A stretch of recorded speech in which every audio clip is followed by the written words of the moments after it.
Mga larong Pinoy or Filipino traditional games, also known as laro ng lahi, are a significant part of the Philippines' cultural heritage.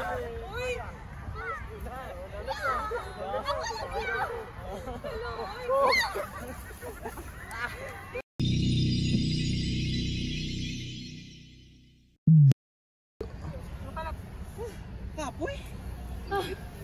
Buhay tabi lang, nay. Makubuta? Kuba? Oo. Di ka man yung inom tubig? May tubig ka to? Ay. Item mo ba ka, tanay? Gusto niya magbakal? Kubo Kubo na lang yan. ito. Kubo na lang. May kubo na ito. Unit daan.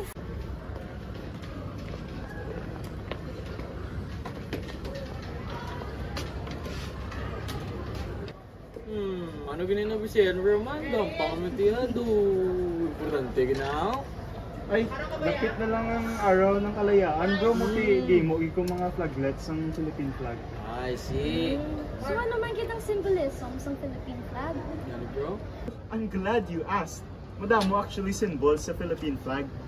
First of all is the color blue, which represents kapayapaan or peace. Next up is the color red, which represents the blood from the wars. And next is the color white, which represents the liberty from our country. And next up is the 3 stars, which represents the 3 largest islands in the country, which is Luzon, Visayas, and Mindanao.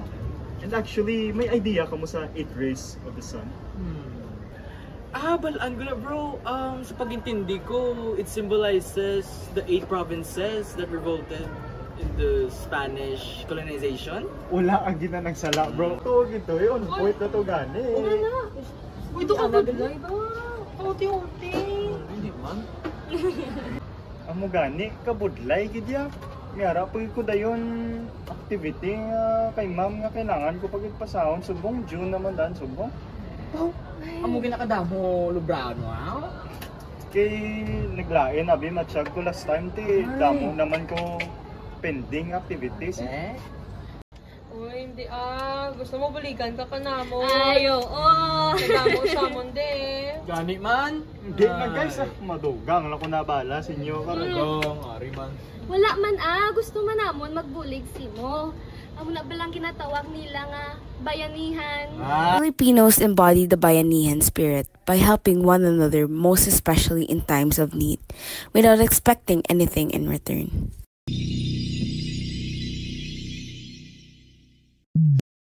Di ba? Buligan ka na lang namon, bala. Kung di mo na mapasa subong, tikon subong binagatag si ma'am sa deadline. Uy. Hindi mo mahimo. Uy, hindi man. Sig, dakonwood.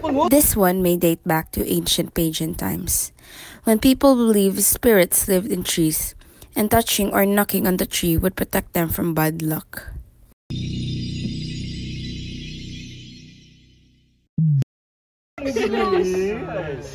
Uy, pero sugot na pala. Babuligan na kami simo. May nakunod. Kapag naman on. Tapan. Better safe than sorry. Para hindi pa tayo mamalasan ko rin niya. Ay, dali na Ben para matapos na school works mo. Ay, fine guys. Wala na akong choice. Pero thank you guys. Appreciate that. Ating papahalagaan ang mga sumisimbolo sa ating pagkatao, malasakit, awa, at mga piniling paniniwala. Ito ang tunay na diwa ng pagiging Pilipino.